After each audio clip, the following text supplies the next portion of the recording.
Esta é uma mensagem produzida pela Igreja Rei. Quando Jesus ele fala, ou melhor, o próprio João ele fala sobre Jesus, que Jesus é Deus. Ele não é apenas o Filho do homem, mas é Deus. E a gente viu, eu só vou recapitular um pouco. A gente viu que João diz que ele era o Verbo. Antes da fundação do mundo ele já existia. Ou seja, antes da criação ele já era e ele já existia. Em João capítulo 1, versículo 10, fala que o Verbo estava no mundo, se referindo a um lugar geográfico, de um lugar específico. O mundo foi feito por meio dele, está falando que o mundo é uma matéria, ele foi criado, nós fomos criados, a terra foi criada, do Senhor a terra e a sua plenitude, o mundo e todos os que nele habitam. Nós falamos da criação. A criação não é uma explosão, não foi algo que o pessoal chama de Big Bang, que surgiu do nada, por acaso. Não, a criação ela foi criada, estou sendo redundante mesmo, ela foi criada, nós fomos criados pelo Senhor.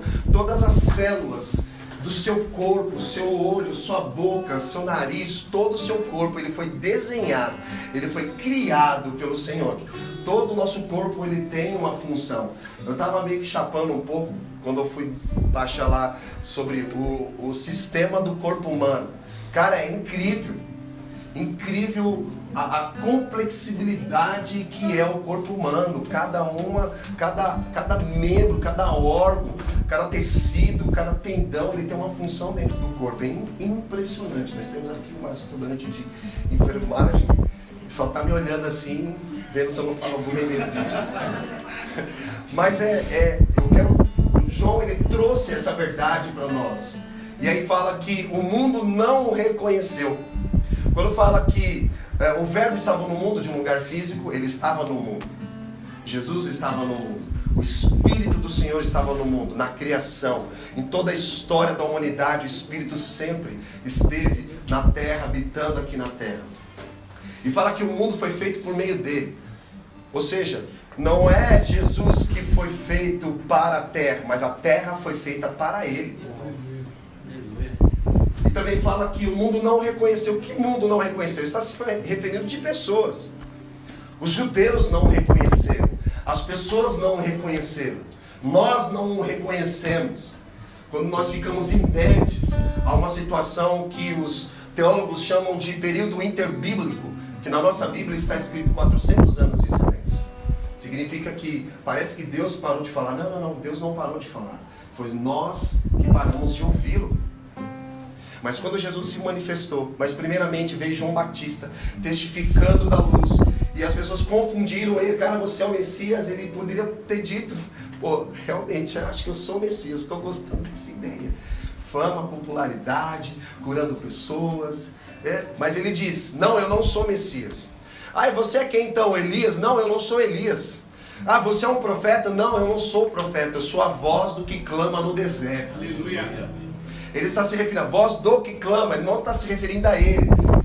A palavra do Senhor não veio em palácio, a palavra do Senhor não veio no templo, a palavra do Senhor não veio na cidade, a palavra do Senhor veio no deserto. E onde estava João Batista? No deserto. Voz do que clama. As pessoas foram até o deserto para ouvir a voz do Senhor porque era escassa. A palavra do Senhor poderia ter vindo para um fariseu, um doutor da lei, um escriba, pessoas da alta patente da religiosidade daquela época, pessoas que conheciam as escrituras. Mas a palavra do Senhor Deus veio para João Batista, aquele que vestia vestes de camelo, peles de camelo, comia gafanhoto e mel, e ninguém dava nenhuma atenção para ele. Bom, só que agora nós vamos falar sobre o primeiro milagre de Jesus. E sabe onde foi o primeiro milagre de Jesus? No casamento.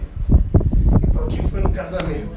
Poderia ter sido no templo, na cidade, como ele fez grandes milagres, mas foi no casamento. Abra comigo na sua Bíblia em João capítulo 2. Vocês estão aqui, gente? Amém. Bom dia a todos. A paz do Senhor Jesus. Aleluia. Vamos lá. João capítulo 2, verso 1.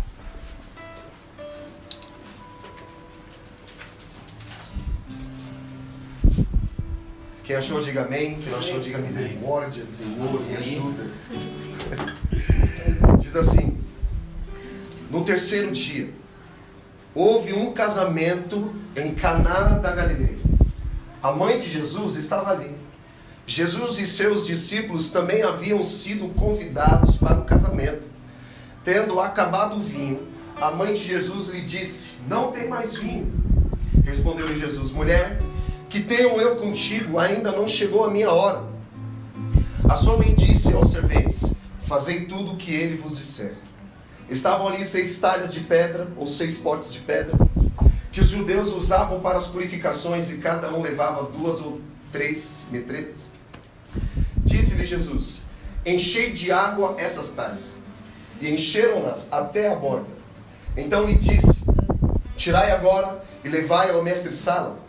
Eles assim fizeram. Logo que o mestre-sala provou a água transformada em vinho, não sabendo de onde viera, se bem que sabiam os serventes que tinham tirado a água, chamou o noivo e disse: todos põem primeiro o vinho bom, e quando já beberam fartamente, então o inferior, mas tu guardaste até agora o bom vinho.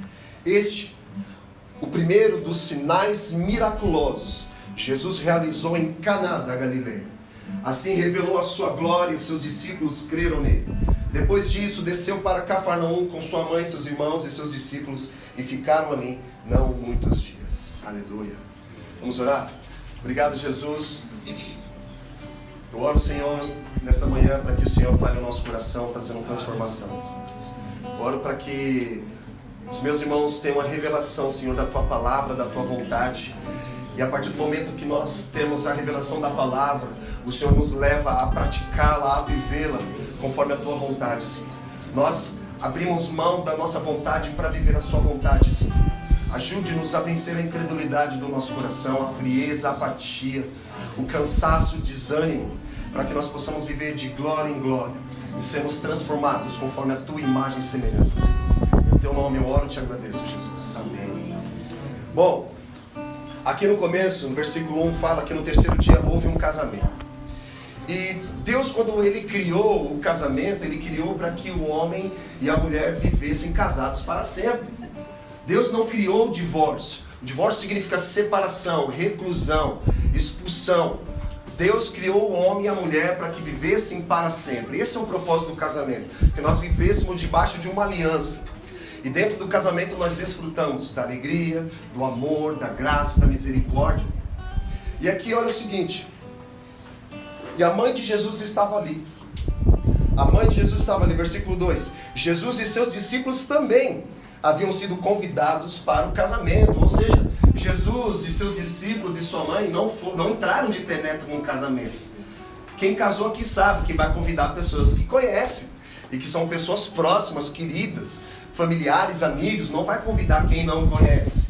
Tipo, o cara aparece do nada dizendo assim: olha, eu apareci aqui na festa, fiquei sabendo. Eu lembro quando eu tinha pelo menos uns 14 anos de idade, tinha uma espécie de uma chácara perto da minha casa. Sempre quando a gente sabia que tinha uma festa de casamento, a gente pulava a cerca para aproveitar a festa. Ou seja, intruso, não foi convidado, é uma pessoa não bem-vinda no casamento, desconhecido. Só que Jesus não era desconhecido. Jesus foi convidado. Jesus, não somente Jesus, mas os seus discípulos e também a sua mãe. Significa o quê? Que dentro de um relacionamento, dentro de um casamento, dentro da nossa relação com o Senhor, simplesmente nós não aparecemos de penetra. Jesus também não aparece de penetra. Ó, cheguei sem ser convidado. Não, simplesmente nós o convidamos, porque Ele é bem-vindo em nosso lugar. E muito mais do que ser um convidado especial, Ele é o dono da festa toda, cara. Porque no casamento, estamos falando de festa, de celebração, de alegria. Sim ou não? Quem casa para ficar triste? Ninguém. Pô, eu estou tão triste hoje, eu vou casar. Nossa. Ninguém faz isso. É um momento de festa, de celebração. E Jesus, ele foi convidado. O que isso nos ensina? Que o Jesus, ele é o convidado especial para fazer morada em nosso coração. Com seus ensinos, com a sua vontade, com a sua beleza, com a sua graça, com a sua misericórdia, com a sua justiça. Nós precisamos convidá-lo para fazer parte da nossa vida. Eu dei um exemplo dias atrás falando a respeito de que eu moro num lugar que eu pago aluguel. O proprietário é dono da casa. Só que o proprietário, ele não tem a chave da casa que é dele, que está sob a nossa responsabilidade. Ele não pode simplesmente pegar a chave, girar o trinco da fechadura, entrar na casa, ligar a TV, sentar no sofá, abrir a geladeira. Ele não pode fazer isso, mesmo a casa sendo dele. Ele só pode fazer isso a partir do momento que eu der permissão para ele fazer. Da mesma forma, Jesus, ele precisa ser convidado para a nossa vida. E ele é um convidado especial, muito mais convidado especial. Ele é prioridade. Aleluia. Até aqui por enquanto? Vamos lá, versículo 3. E olha só.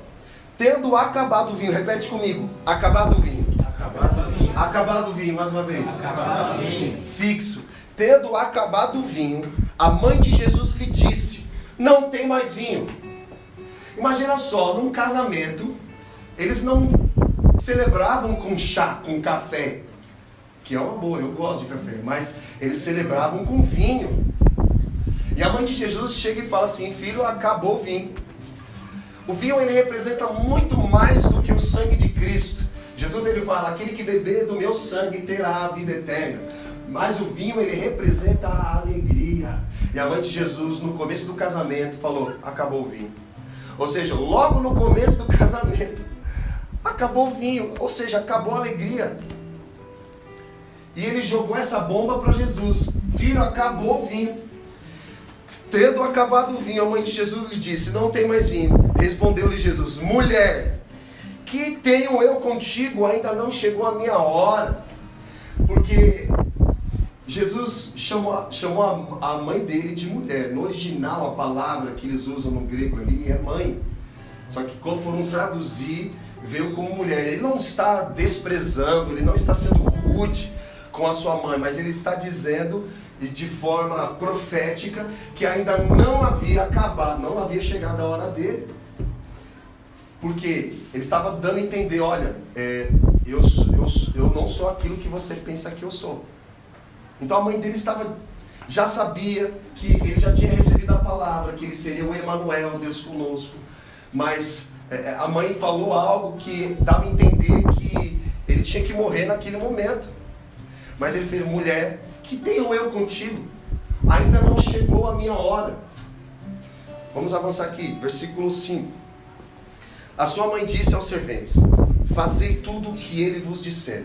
Presta atenção, o que ela está se referindo aqui? Se referindo a uma obediência. Faça tudo o que ele vos disser. Ou seja, quando Jesus ele fala com você, você precisa obedecer imediatamente. Não é uma obediência parcial, pela metade. Uma obediência parcial às Escrituras, à vontade do Senhor Jesus, é uma desobediência. Ela está dizendo, se referindo: obedeçam a tudo, não é quase tudo, a tudo que ele vos disser. Versículo 6. Estavam ali 6 talhas ou 6 potes de pedra que os judeus usavam para as purificações, e cada um levava 2 ou 3 metretas. Alguém pode me falar o que lá no finalzinho aqui, 3 metretas, tá o que na versão de vocês aí? Cerca de 100 litros. Cerca de 100 litros. Havia 6 potes de pedra que os judeus usavam para as purificações, e cada um levava cerca de 100 litros. Ótimo, melhor essa versão aí, fica mais claro. Presta atenção. Aqui está falando, estavam ali 6. Quando nós olhamos para as Escrituras, há uma simbologia, até mesmo através dos números. Nós conhecemos 7 como o número da perfeição, como nós vimos no livro de João, porque João ele está deixando claramente que Jesus ele é Deus, a ponto de mencionar apenas 7 milagres. 7 milagres, só tem 7 milagres no livro de João. Quando Jesus ele cura o servo do centurião, Jesus cura o cego, Jesus multiplica os pães, Jesus ressuscita Lázaro, e tem outros aí, ele coloca 7 milagres. 7 milagres, 7 para declarar: ele é perfeito. Ele é perfeito em tudo que ele faz. O número 7 significa perfeição. 12, governo. 40 fala de purificação. E o número 12 de governo. E o número 10 fala de provação. E o número 6 se refere ao número do homem. Ou seja, o imperfeito. 7 é perfeição, 6 imperfeito. Ok? Vocês estão aqui acompanhando o raciocínio? E fala que estavam ali 6 potes de pedra. Para eles fazerem um pote de pedra, eles tinham que talhar essa pedra a uma profundidade para fazer com que se tornasse um pote, um recipiente para receber a água. Então imagina comigo, um homem com um coração de pedra como o nosso precisa ser talhado pela palavra, pelo Senhor Jesus, a ponto de se tornar tão profundo para ser cheio com a água. E a palavra de Deus, quando se refere à água, está se referindo à palavra. E a palavra, ela limpa, ela purifica. O que está se referindo aqui? Que nosso coração é um coração de pedra, cara. É um coração duro a serviço. A gente tem que falar várias e várias vezes. Nós não somos intencionais. Nós temos que, às vezes, sempre receber uma ordem de alguém para fazer alguma coisa. É por isso que Provérbios fala: vai aprender com a formiga, preguiçoso. Elas não têm chefe nem líderes, mas elas sabem exatamente o que elas foram chamadas para fazer. E elas vão lá e fazem para cumprir o propósito da vida delas. Vocês precisam receber uma ordem de alguém. Gustavo estava cantando aqui: Senhor, nós não queremos ser apenas servos, queremos ser amigos. Lá em João capítulo 15, Jesus fala assim: eu não vos chamo mais de servos, porque o servo só faz o que o seu Senhor pede para ele fazer. Enquanto o Senhor não pedir para ele fazer, ele vai ficar assim, ó. Eu estou esperando alguém me pedir alguma coisa. E o cara pode fazer. Se alguém não falar nada, eu vou ficar aqui no meu canto. Ser servo é uma qualidade nossa. No original a palavra servo é escravo. Ou seja, o escravo não tem direito à reclamação. O escravo não tem direito a benefícios. O escravo não tem direito a férias. O escravo, ele simplesmente precisa obedecer à ordem do seu senhor. E a palavra original para senhor é Kyrios. E para escravos é doulos no original. Significa que Jesus, ele é o nosso Kyrios. Ele é o nosso Senhor. Tudo que ele pede, nós precisamos obedecê-lo. Sem questionar, sem reclamação, sem murmuração. Simplesmente: Senhor, o que o Senhor quer que eu faça hoje? Quero ouvir a sua voz. E aqui a gente vê algo muito interessante. Número 6 representa o homem. Potes de pedra representam o nosso coração pedrificado. Mas Jesus, ele é um homem maravilhoso. Ele fala assim: cara, eu me recuso a deixar você da mesma forma como você está. Eu quero talhar o seu coração. Porque o pote tinha que vir com um negócio batendo na pedra e talhando para se tornar um pote, um recipiente. E olha o que ele fala aqui logo nos versículos seguintes. Versículo 7. Disse-lhe Jesus: enchei de água esses potes. E quando fala da água, fala da água do Espírito também. Significa que quando o profeta Joel fala lá em Joel capítulo 2, nos últimos dias derramarei do meu Espírito, ele estava se referindo a algo que precisa ser derramado sobre os nossos corações. Agora, se o nosso coração é como uma terra dura, não vai conseguir absorver essa água. E por não absorver essa água, é incapaz de gerar vida. É incapaz. E aqui o que está nos ensinando é isso. Nós precisamos de um coração de carne. Como diz Davi: Senhor, dá-me um coração puro e renova em mim um espírito reto. Por que ele falou isso? Porque ele havia pecado, cara. Ele estava completamente arrependido pelo que ele havia praticado. O que eu entendo com isso? Quanto mais profundo for seu arrependimento, maior você vai desfrutar de um avivamento. E avivamento fala de alegria. Aquele que experimenta uma alegria íntima no coração. Amém? Até aqui, gente? E a água, ela é a matéria-prima para a produção do vinho. A palavra sim, significa, a água significa palavra, ela nos lava, nos limpa, nos purifica, revela a vontade do Senhor. Só que nós não podemos parar na água. E olha que Jesus fala: enchei de água essas talhas. E encheram até a borda. Aqui fala também sobre um derramar do Espírito Santo. É a ponto de você ser cheio do Espírito Santo e você transborda a água a ponto de tocar vidas. E quando ele se refere, pode encher, vou talhar esses corações, vou transformar em um recipiente para receber da minha água da vida. E eu vou encher até a borda a ponto de transbordar. É isso que esse texto está ensinando também. E olha só, vamos avançar um pouco mais. Versículo 8. Então lhe disse: tirai agora e levai ao mestre-sala. Eles assim fizeram. Logo que o mestre-sala provou a água transformada em vinho, o primeiro milagre de Jesus foi transformar a matéria-prima, a água, que significa vida, sem água não tem vida, em vinho, em uma substância poderosa que até os alquimistas antigamente, lá no período lá, tem aqui a Sheila para me ajudar aqui se eu errar, que eles faziam alquimia, eles buscavam uma forma de transformar, por exemplo, objetos em ouro. Eles utilizavam de elementos químicos, misturavam esses elementos químicos para chegar a uma outra composição. E principalmente eles tentavam chegar ao ouro. E como pode transformar água em vinho? E o mestre-sala, ele é como se fosse um organizador do evento, o cara que entende tudo de evento, o cara que entende tudo da festa, tudo que precisa, ele está atento. E uma festa de casamento naquela época não é como a nossa, de 4 horas, lá levavam 7 dias. 7 dias de celebração. É pouco. Alguém já foi num casamento judaico aqui? Infelizmente. Cara, é muito...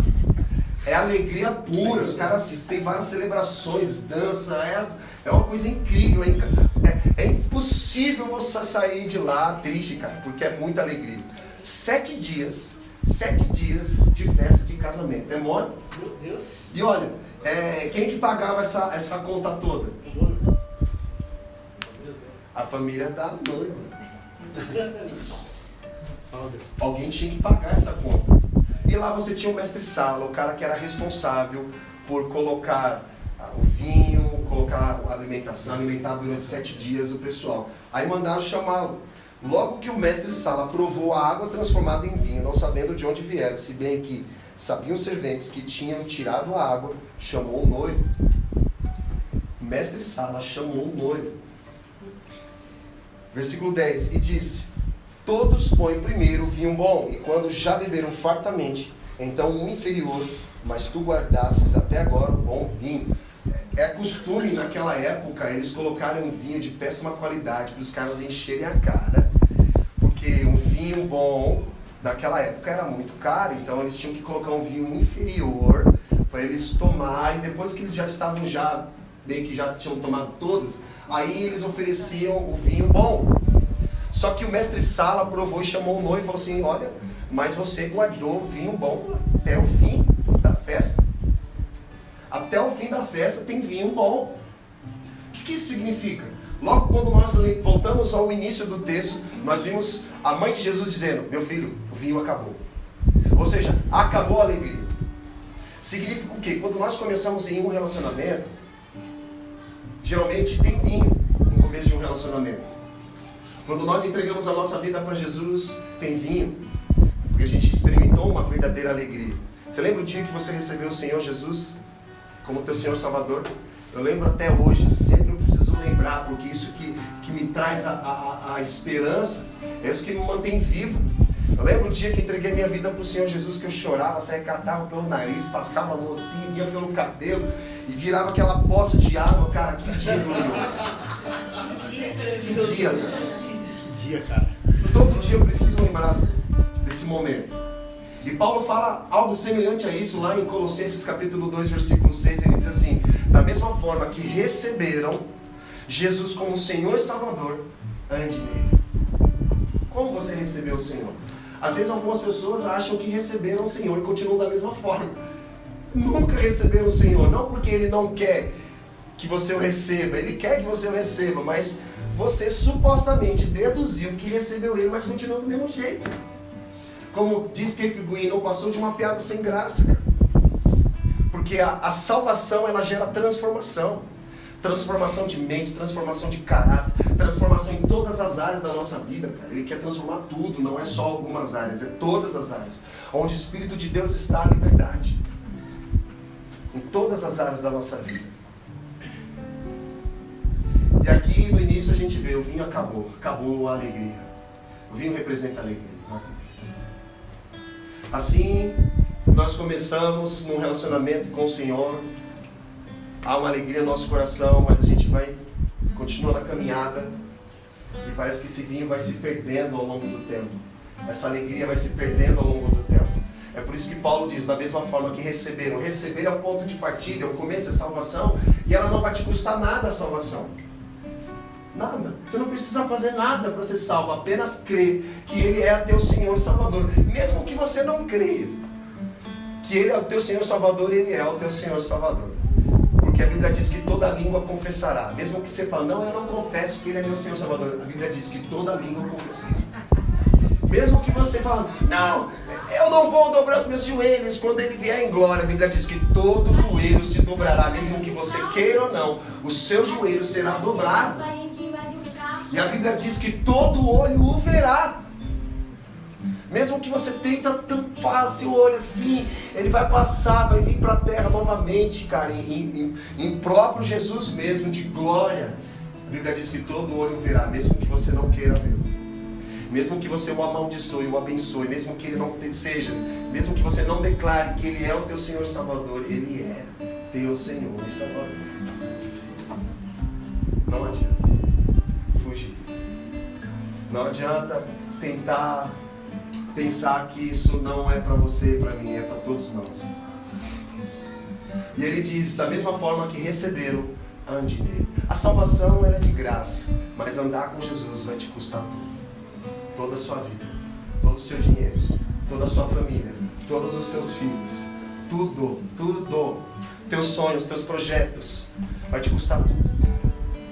É por isso que quando nós nos tornamos filhos de Deus, como Paulo fala em João capítulo 1, versículo 12, ele fala assim, todos aqueles que receberam e creram em seu nome, receberam o poder de serem feitos filhos de Deus. Nós falamos no domingo passado que a filiação divina não é genética.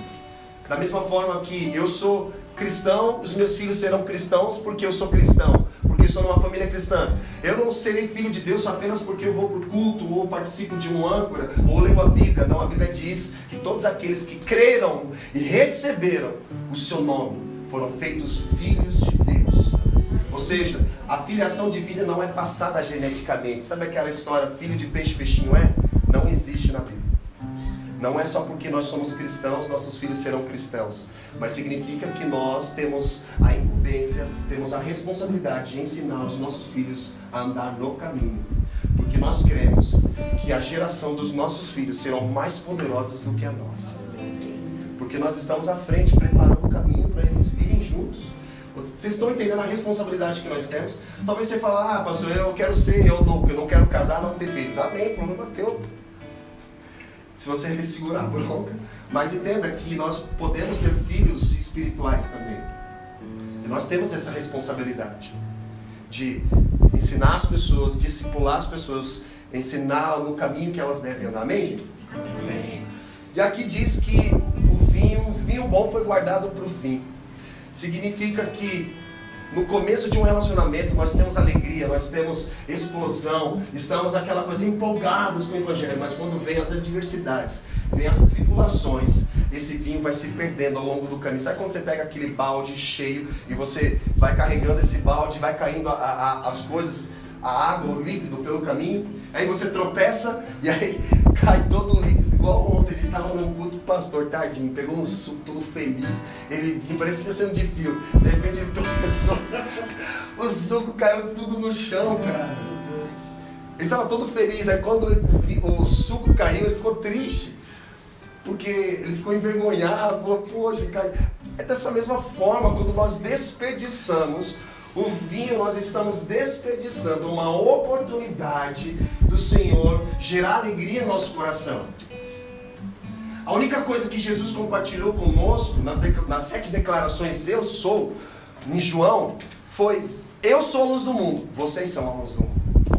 Significa que o sol ele tem poder para produzir luz própria. A lua não, quando nós vemos a lua lá no céu, ela está irradiante, brilhante, não significa que ela tem luz, ela não tem luz.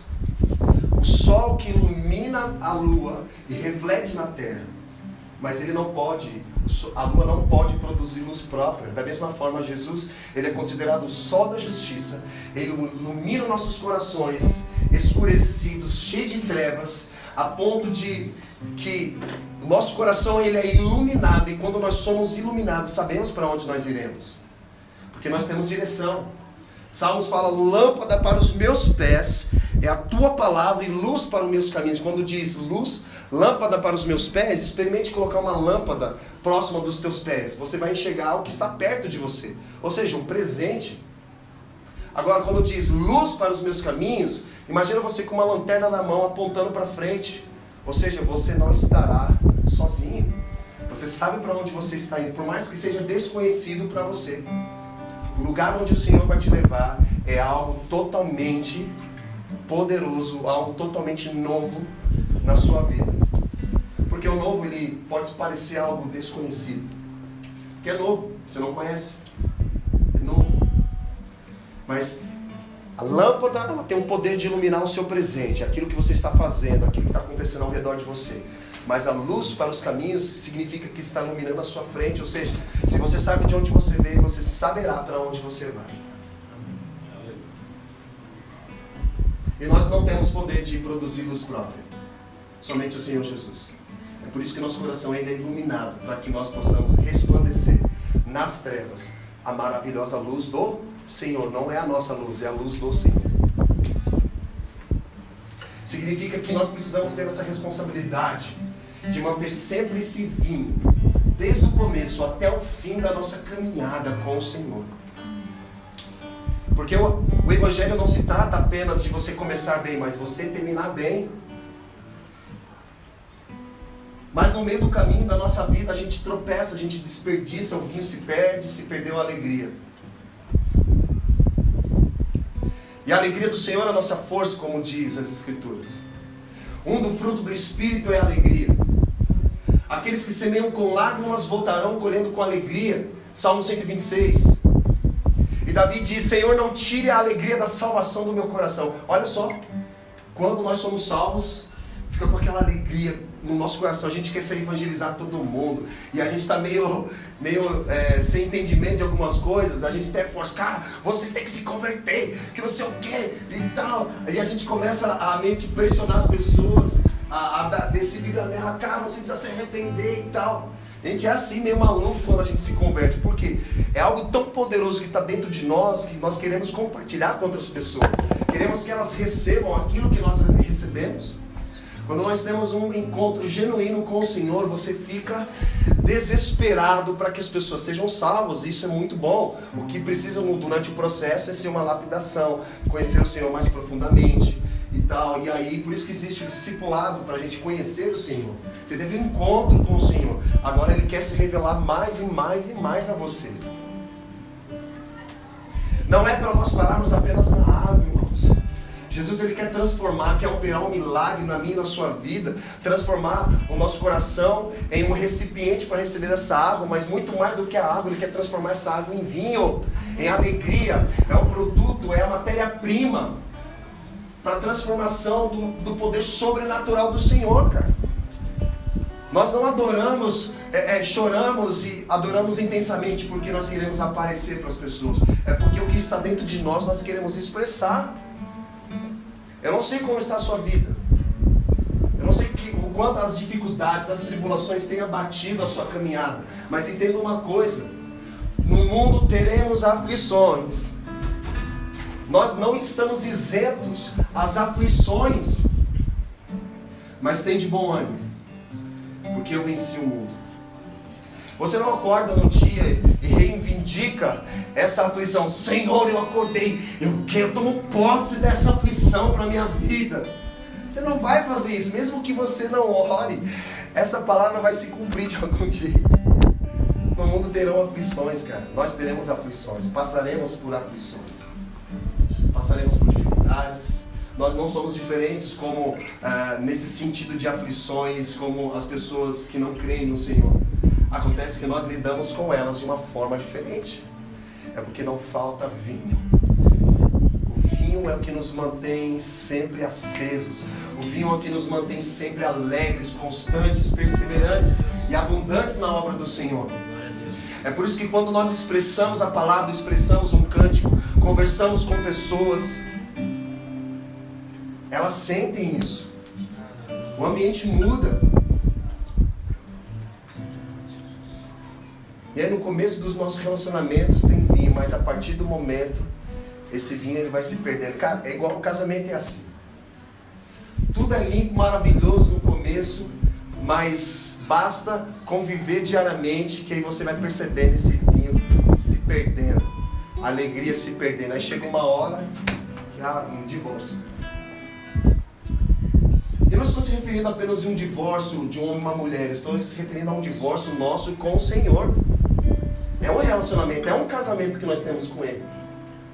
E divórcio significa nós apostatarmos da fé, cara, perdemos a fé, perdemos a alegria do nosso coração, cara, no relacionamento.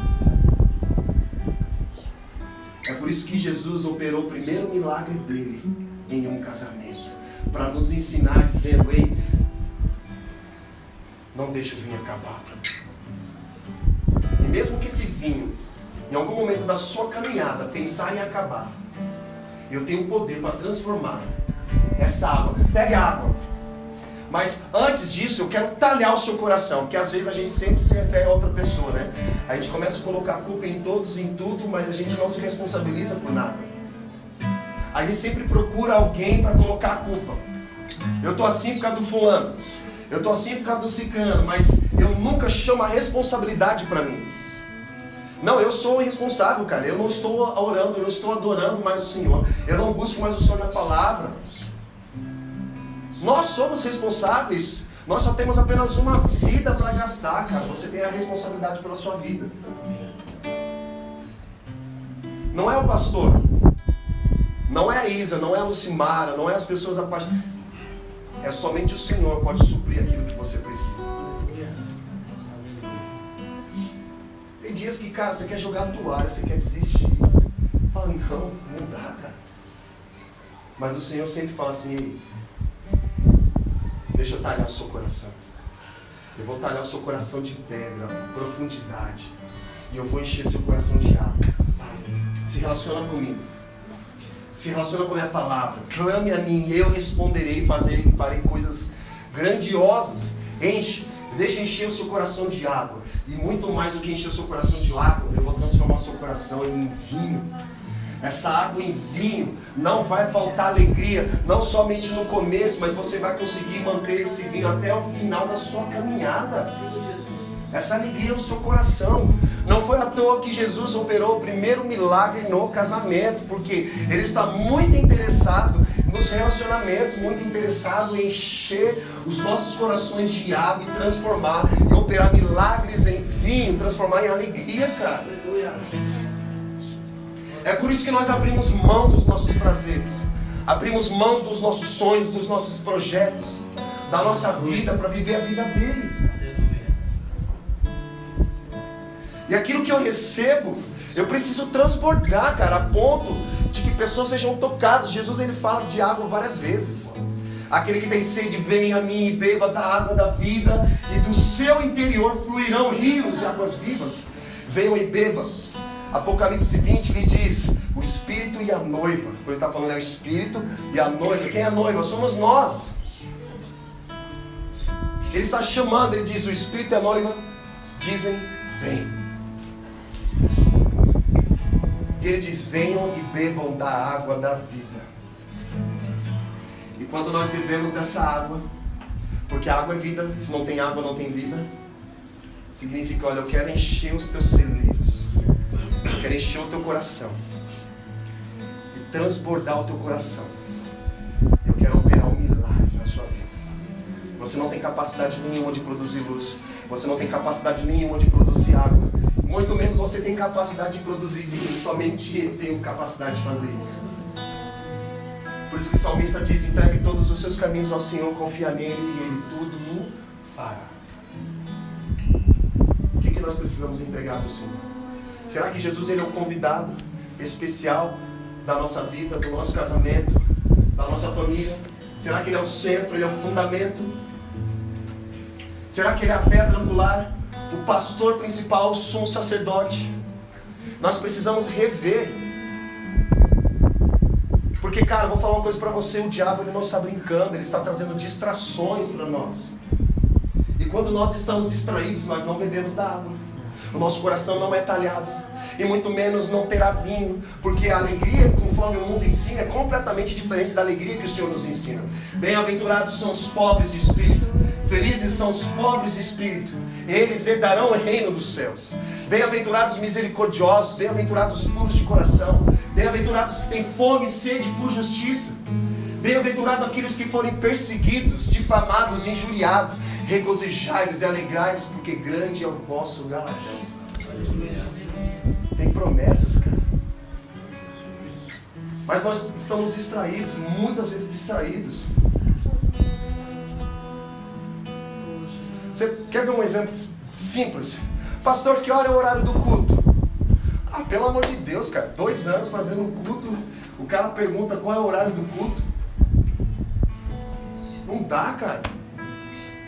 Já passamos dessa fase. São pessoas que parecem que se relacionam por dependência, tem que ficar chamando toda hora, se chacoalhando. Vamos lá, vamos. Só funciona na base do empurrão. Você acha que é dessa forma que o Senhor quer que a gente se relacione com Ele? Ah, eu só vou se eu chamar vocês. Eu estou aqui disponível, de braços abertos. Ele diz, quando Cristo for erguido no madeiro, atrairá todos os homens à presença dele. Sabe por que nós estamos aqui? Sabe por que nós saímos da nossa casa, acordamos mais cedo? É porque nós queremos se relacionar com Ele, porque nós somos atraídos como um imã à presença dele. Ele nos atrai. O primeiro milagre de Jesus não foi à toa, foi dentro de um casamento. É por isso que a gente vê as famílias sendo destruídas por falta desse vinho. No começo é tudo lindo, maravilhoso, a gente planeja, sonha e tal, mas conforme vai passando o tempo, o vinho vai se perdendo. Quando na verdade, até os judeus entendem isso, que quanto mais velho, melhor. Quanto mais velho, melhor. E aí Jesus, para mudar um pouco a lógica da história toda, ele fala assim, olha, não coloque vinho novo em odres velhos. Porque se você colocar um vinho novo em odres velhos, o odre vai se rasgar, porque o vinho fermenta, ele vai se rasgar e vai se desperdiçar todo o vinho novo. E o odre naquela época ele era feito com peles de cabras. Então era comum, por exemplo, soltar alguns pelinhos dentro daquele vinho. Então aquele vinho ele poderia estragar. E aí Jesus fala assim, coloque vinho novo em odres novos. E quando ele se refere a odres, ele está se referindo à nossa mentalidade. Imagina você recebendo um vinho novo agora. Se a sua mente ela não for transformada e não for renovada, o vinho que está sendo derramado vai romper a sua mente e vai desperdiçar. Ele está dizendo, ei, deixa eu transformar a sua mentalidade, deixa eu renovar o seu entendimento, para que você experimente a boa, agradável e perfeita vontade do Senhor. Eu estou derramando um vinho novo. E esse vinho novo, como os judeus até falavam, quanto mais velho, melhor. Aí Jesus fala assim, uma visão um pouco ao contrário do que nós falamos antes. Ele diz, quanto mais novo, melhor. Quanto mais novo, melhor. Sabe, eu creio que nesta manhã, o Senhor está girando uma chave no meio do teu coração, dizendo que cada um de nós temos uma responsabilidade. Deixar Ele talhar o nosso coração de pedra, cara. É por isso que nós não conseguimos avançar, não conseguimos romper, porque o nosso coração está endurecido. E só o Senhor tem poder para quebrar o seu coração. Somente o Senhor tem poder para fazer uma cirurgia, tirar o seu coração de pedra e colocar um coração de carne. É isso que eu vejo o Senhor fazendo em nós, colocando um coração sensível, um coração novo em nós. Ponto dele talhar o nosso coração e dizer, ei, eu vou encher agora o teu coração com água, com a palavra. Eu vou encher a ponto de transbordar. E muito mais do que isso, eu vou transformar essas águas em alegria, em vinho. Hoje é uma noite especial. Uma noite não, um dia especial. Hoje é um dia especial. Eu quero orar por vocês. Ainda é só um pouco daquilo que o Senhor está derramando em nossas vidas com esses ensinos. E a minha oração é para que você consiga absorver, que você permita com que o Senhor talhe o seu coração. Porque antes dele talhar o seu coração, ele já havia talhado o meu coração no quarto. A gente sempre vira e mexe, fica com o coração endurecido, aí em relação às pessoas, em relação a Deus. A gente ouve lá, né? Cara, eu não vou pro culto se estiver chovendo. Pelo amor, cara, ele já saiu dessa escola. Já saiu dessa escola. Já saiu da primeira série. Eu só vou se fulano for. Eu só vou fazer se ciclano fizer. Já saiu dessa escola. Sabe, todas as vezes que nós nos reunimos no domingo, para mim é sagrado. Sagrado. Eu não vejo a hora de chegar esse dia. Uau, cara. Eu estar com os meus irmãos adorando o Senhor. Não é apenas para adquirir um combustível, para eu me manter durante a semana, porque vai acabando o combustível, vou reabastecer no domingo. Não, cara, para com isso. Todos os dias você pode reabastecer na tua casa. Todo dia está lá as escrituras disponíveis para você ali mergulhar nela. Todos nós temos a Bíblia, sim ou não? Mas o Senhor não quer que nós tenhamos a Bíblia, Ele quer que nós tenhamos o Evangelho dentro dela, dentro do nosso coração. É disso que nós estamos falando, Jesus. Igual o nosso Pai na fé, ele fala, antes do Senhor fazer através de você, Ele quer fazer em você primeiro. Eu quero deixar Ele fazer. Colocar todas as minhas frustrações, o meu desânimo, a minha frieza, a minha apatia, a minha rebeldia, meu coração inflado, meu coração rebelde, meu coração duro, egoísta, egocêntrico, mentiroso, ladrão. Eu quero colocar diante dele. Falar, Senhor, talhe o meu coração. Talhe o meu coração, porque as circunstâncias, o dia a dia tem endurecido o meu coração. Mas eu dou total liberdade para o Senhor talhar o meu coração, uma profundidade, para receber essa água. E que essa água se transforme em vinho. Aleluia. Vamos orar ao Senhor.